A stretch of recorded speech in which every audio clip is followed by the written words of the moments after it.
छत्रपती शिवाजी महाराज की जय भवानी।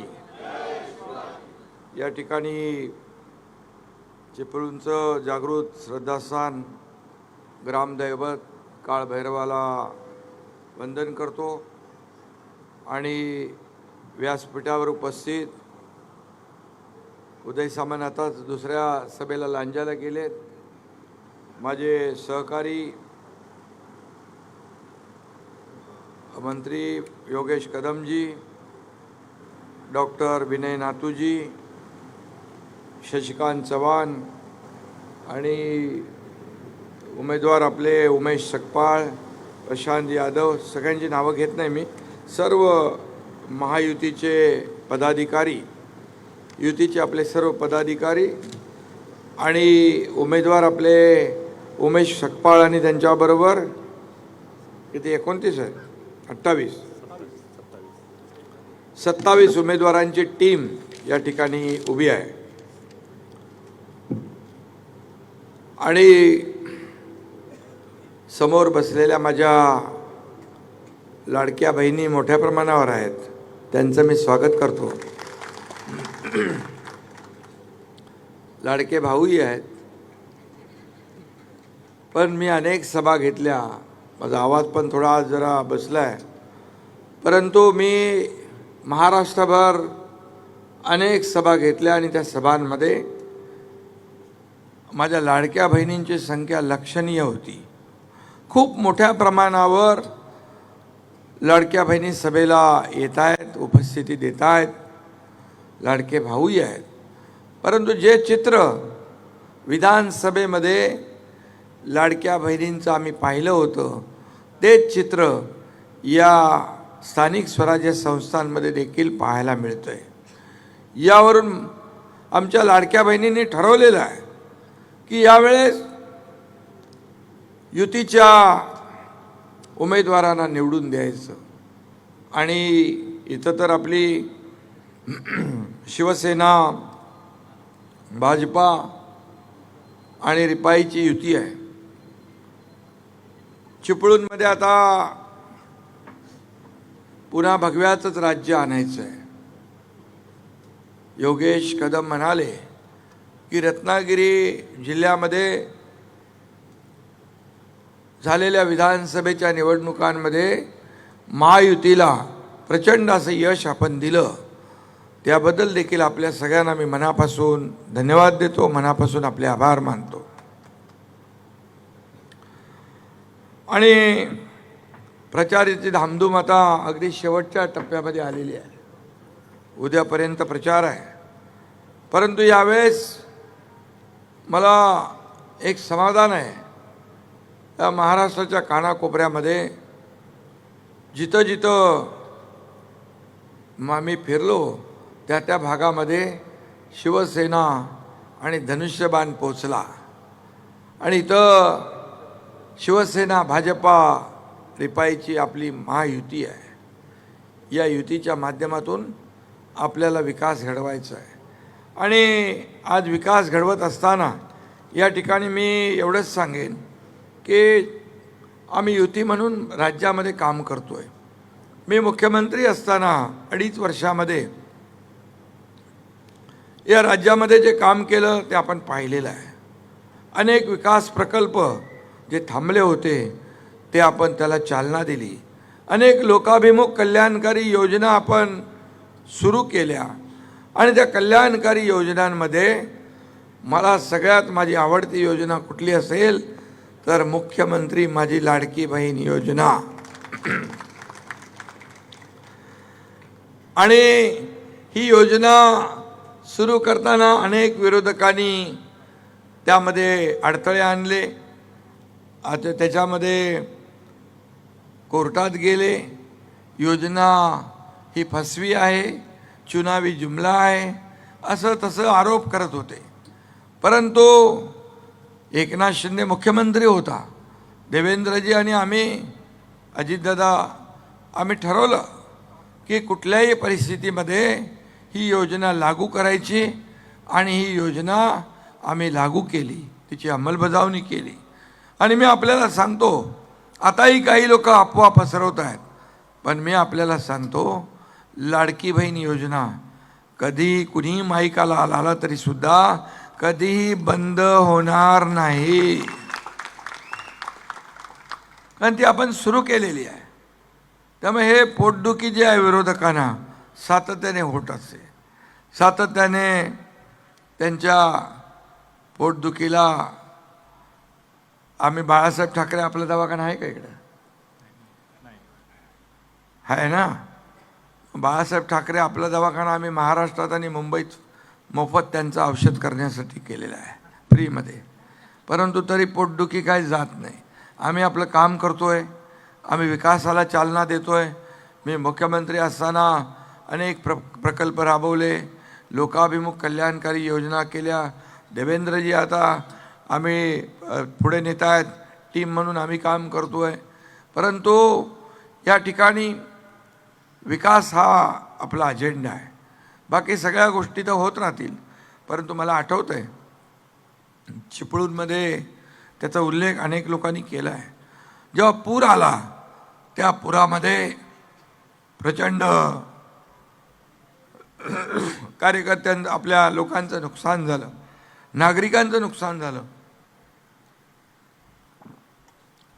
तसं हे शहर छोटं आहे, नगर परिषदेचा जीव छोटा आहे. आणि मी पाहिल्यानंतर, मी त्यावेळेस नगरविकास मंत्री होतो, मी संपूर्ण नाथूसाहेब ठाणे, नवी मुंबई, पनवेल या सगळ्या भागातली मशिनरी, मॅनपॉवर सगळीकडे आणली. आणि चिखल तर एवढा होता, पण त्यामध्ये आपण मोठ्या प्रमाणावर इथं लोकांना मदत केली. आणि शेवटी ती आपली जबाबदारी आहे. आणि त्यानंतर खासदार डॉक्टर श्रीकांत शिंदे यांनी देखील वैद्यकीय पथकं पाठवली, डॉक्टर पाठवले. इथं साथीचे आजार पसरू नये याची देखील काळजी घेतली. शेवटी आपण महाराष्ट्रामध्ये कुठेही पूर येऊ द्या, महापूर येऊ द्या, आपत्ती येऊ द्या, संकट येऊ द्या, तिथं तिथं हा एकनाथ शिंदे पोहोचलेला आहे. शेवटी आपली जबाबदारी आहे. मी मुख्यमंत्री होतो तेव्हाही कार्यकर्ता म्हणून काम केलं आहे, आता मी उपमुख्यमंत्री आहे तेव्हाही कार्यकर्ता काम करतोय, उद्याही कार्यकर्ता म्हणूनच मी काम करणार आहे. पण शेवटी कार्यकर्त्याची नाळ आपली जुळलेली आहे. आणि उमेश सकपाळ हे नगराध्यक्षपदाचे उमेदवार आहेत. ठाण्याला आनंदगे साहेबांच्या आमच्यासोबत यांनी काम केलेलं आहे. आणि त्यामुळे मी खास त्यांना इथं निवडून द्या म्हणून विनंती करायला आलेलो आहे. आणि मग कोकण हा शिवसेनेचा, महायुतीचा बालेकिल्ला आहे. या ठिकाणी कोण काय करतंय आज बघतोय आपण, की संपूर्ण महाराष्ट्रामध्ये आम्ही लोकच प्रचार करतोय. देवेंद्रजी एक साईडला करतात, मी एकीकडे करतोय. आणि यामध्ये विरोधक कुठं दिसतच नाहीत. विरोधकांनी पराभव मान्य केलेला आहे, त्यांनी शरणागती पत्करलेली आहे. खरं म्हणजे लोक, पत्रकार मला विचारतात, अरे तुम्ही तिघं फिरताय, बाकी कुठे कोण आहे? बोले काय, आता त्यांनी पराभव मान्य केला असेल, कारण ही महाराष्ट्रातली जनता लोकांच्या बाजूने उभी राहते आहे. म्हणून 2-2.5 वर्ष जे मुख्यमंत्री म्हणून काम केलं त्याची पोचपावती झालेल्या विधानसभेच्या निवडणुकांमध्ये तुम्ही दिली. आणि अतिशय लँडस्लाईड मॅन्डेट या महाराष्ट्रातल्या जनतेने दिलं. त्यामुळे त्यांचंही मी मनापासून अभिनंदन करतो. आणि आज तेच चित्र या निवडणुकांमध्ये देखील पाहतोय. आणि म्हणून आम्ही एक विचारधारेने एकत्र आलेलो आहोत. बाळासाहेबांचे विचारधारा, त्या काळामध्ये युती झाली, बाळासाहेब, अटलजी, अडवाणीजी, त्या काळात झालेली युती आमची काल परवा झालेली युती नाही आहे. आणि म्हणून एक विचारधारेने एकत्र आलेलो. आमची आयडिओलॉजी एक आहे, विकासाचा अजेंडा आमचा आहे. आता देशाचे प्रधानमंत्री नरेंद्र मोदीजी NDAचं गठबंधन पुढे घेऊन जात आहेत नेतृत्वाखाली. देश पुढे जातोय, देशाची प्रगती होती आहे. आणि जिथं जिथं देशाकडे वाकडा नजराने कोणी पाहिल त्याला देखील धडा शिकवण्याचं काम या ठिकाणी आपल्या देशाने केलं. पाकिस्तानचं आपण पाहिलं, ऑपरेशन सिंदूरही पाहिलं, पहलगामचा दुर्दैवी हल्लाही पाहिला.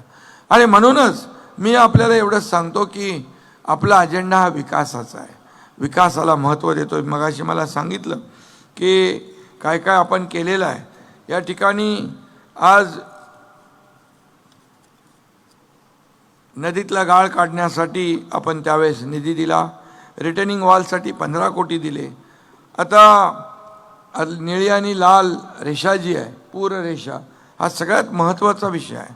आणि मी आपल्याला सांगतो की इथं जे लोकांच्या चांगल्याच आहे, पण जे लोकांना नुकसानकारक आहे, जे लोकांवर अन्यायकारक आहे, ते पुन्हा त्याचं फेर सर्वेक्षण केलं जाईल आणि त्यामध्ये लोकांना न्याय दिला जाईल. हा विश्वास मी या ठिकाणी आपल्याला देऊ इच्छितो. त्याचबरोबर वैशिष्ट्यपूर्ण योजनेतून 27 कोटी, DPCचे 15 कोटी, काय काय या ठिकाणी 153 कोटी, कोळकेवाडी धरणातून ग्रॅव्हिटीने पाणी पुरवठा करण्यासाठी आपण निधी दिला. त्याचंही काम आपण सुरू करू. त्याचबरोबर वशिष्ठी नदीवरील मुरादपूर ते पेठमाप भागाला जोडणारा हाय लेवल सबमर्शिबल पूल 13 कोटी झालं का? पाणी योजना 85 कोटी खर्च करून चिंच नाका ते भारतरत्न डॉक्टर बाबासाहेब आंबेडकर चौकापर्यंत रस्ता आपण विकसित करतोय. अनेक इथं आहेत, मी ते का वाचून दाखवत नाही आहे. खूप कामं आपण त्या काळात केली. येता येता छत्रपती शिवाजी महाराजांची शिवसृष्टी पाहिली, समाधान वाटलं. आणि असे अनेक प्रकल्प आपल्याला इथे मार्केटसाठी लागणारे पैसे, आपल्याला जे जे काही आवश्यक आहे या शहराच्या विकासासाठी, आपल्याला चांगले रस्ते पाहिजे, चांगलं दिवाबत्ती पाहिजे, पाणी पुरवठा पाहिजे, भुयारी गटार योजना पाहिजे, उद्यानं पाहिजे, स्मारकं महापुरुषांची पाहिजे, त्याचबरोबर खेळाची मैदानं पाहिजे, आरोग्य सुविधा पाहिजे, चांगल्या शाळा पाहिजे. एक चिपळूण हे आदर्श शहर झालं पाहिजे. यासाठी आमची युती बिलकुल भक्कमपणे आपल्या चिपळूणवासियांच्या मागे उभी राहील. हा शब्द मी या ठिकाणी आपल्याला देतो. आणि आपल्याला एवढंच सांगतो की ज्या ज्या वेळेस आपल्याला निधीची आवश्यकता लागेल, हे सर्व करण्यासाठी तुमच्या एकनाथ शिंदेकडे नगर विकास विभाग आहे. त्यामुळे नगर परिषदांना निधी देणं हे माझ्या अखत्यारीत येतं. त्यामुळे उन्मेष, आपल्याला निधीची कमतरता बिलकुल पडणार नाही, हा मी शब्द आपल्याला देतो. आणि मी एवढंच सांगतो की विकासाला चालना द्या. जे पैसे आपल्याकडे, हे फंड ज्या ज्या कामासाठी येईल, ती कामं मात्र अतिशय चांगल्या दर्जाची करा, चांगल्या क्वालिटीची करा, वेळेमध्ये करा, लोकांना त्याचा उपभोग घेता आला पाहिजे.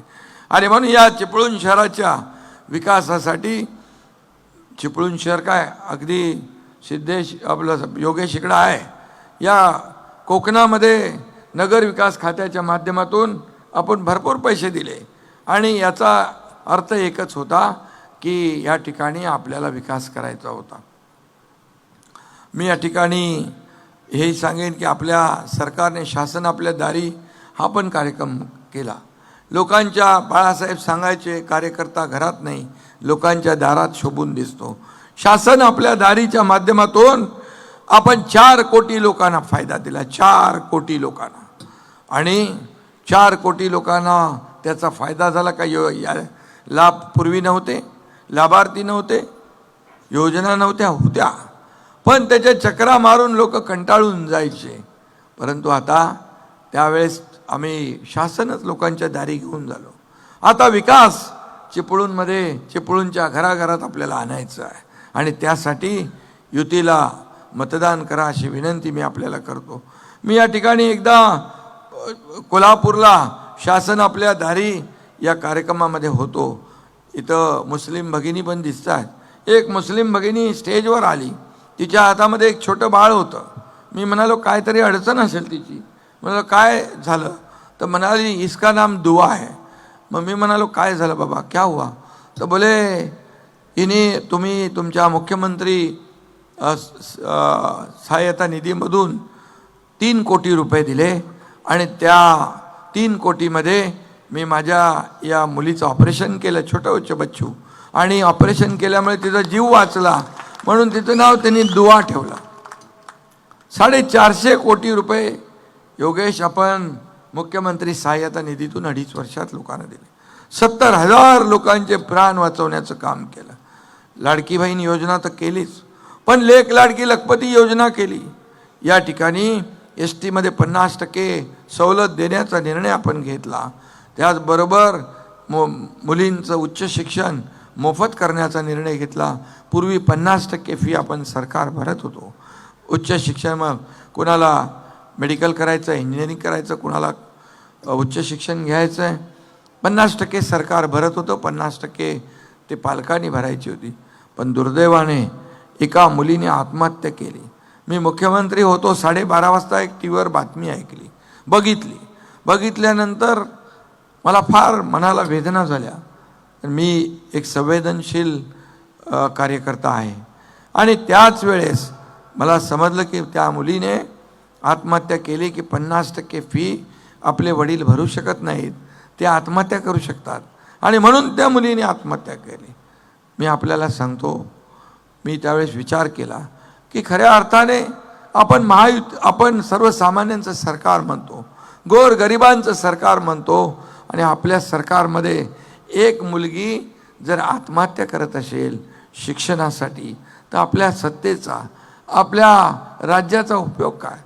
त्याच दिवशी निर्णय घेतला आणि उच्च शिक्षणासाठी 50%च्या ऐवजी 100% फी मध्ये सवलत देण्याचा निर्णय घेतला. हे काम आपण केलं आहे. असं काम आपल्या सरकारने केलेलं आहे. अनेक योजना सांगता येतील, वेळ पुरणार नाही.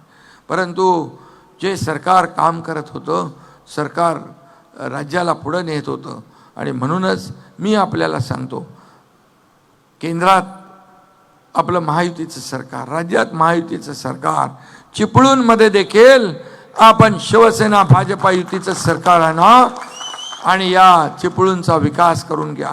पैसे माझ्यावर सोडा, काळजी करू नका, मी देणारा आहे, घेणारा नाही. आणि म्हणून देत आलो, विकासाला कधी हात आखडता घेतला नाही. पैशाशिवाय विकास होत नाही ना. आणि बरोबर आहे, दादाला पैसे पाहिजे का नको बाबा? आणि मला मगाशी सांगत होता दादा तुमचा, या कामासाठी आता मी अर्ज देणार आहे, पैसे पाहिजे. आणि म्हणून मी आपल्याला एवढंच सांगतो, ज्या उमेदवारांच्या मागे महिला, मतपेटीत त्याचा नंबर पहिला. हे समीकरण मी गेले अनेक वर्ष अनुभवलेलं आहे आणि माझ्या लाडक्या बहिणींनी ठरवलेलं आहे. मी आपल्याला परवाचा एक किस्सा सांगतो. विटा, सांगलीला मी गेलो. आता एवढ्या 7-8 सभा असल्यामुळे कुठे थोडा वेळ होत, शेवटच्या सभेला थोडा वेळ होतो. पण रात्रीचे 9:45 वाजले होते, पण एकही माझी लाडकी बहीण हल्ली नव्हती. हजारो लाडक्या बहिणी, थंडी होती तिकडे, पण या एकनाथ शिंदेला भेटायला थांबल्या होत्या. मी स्वतःला भाग्यवान समजतो. पद येतात, पद जातात, पद वर खाली होतात, परंतु या महाराष्ट्रातल्या लाडक्या बहिणींचा लाडका भाऊ ही मला मिळालेली ओळख सगळ्या पदांपेक्षा मोठी आहे. आणि म्हणून मी आपल्याला विनंती करायला आलोय की 2 तारखेला या ठिकाणी आपल्याला, खरं म्हणजे मी 2 तारखेला आपण धनुष्यबाण नगराध्यक्षपदाचे निशाण आहे आणि बाकी आपले धनुष्यबाण आणि कमळ या निशाणीवर आपल्याला मतदान करायचं आहे आणि आपला विकास घडवून घ्यायचा आहे. मी आपल्याला एक शब्द देऊन जातो की जे काही बाकी आहे चिपळूणमध्ये, ज्या विकासाची कामं बाकी आहे, ती तुम्ही कामं सगळी या एकनाथ शिंदेला नगराध्यक्ष महोदय सांगा. नगराध्यक्ष म्हणून आता मी यांचा विजय निश्चित आहे, पक्का आहे, हे मी या ठिकाणी सांगू इच्छितो. कारण तुम्ही लोकांनी ठरवलेलं आहे की उमेश सकपाळला नगराध्यक्ष करायचं, त्यांच्या टीमला विजयी करायचं. त्यामुळे जबाबदारी माझी आहे आणि आमचा ठाणेकर आहे, ठाण्याला काम केलं आहे त्यांनी आनंद दिघे साहेबांच्या सोबतीने, आणि त्यामुळे याला विशेष लक्ष देणार. एकनाथ शिंदे नगरविकास विभागातून कुठल्याही कामाला पैसे कमी पडू देणार नाही, हा शब्द देतो. आणि येत्या 2 तारखेला आपण चिपळूण नगर परिषदेवर महायुतीचा भगवा झेंडा फडकवा आणि 3 तारखेला विजयाचे फटाके फोडा. धन्यवाद. जय हिंद, जय महाराष्ट्र. धन्यवाद साहेब.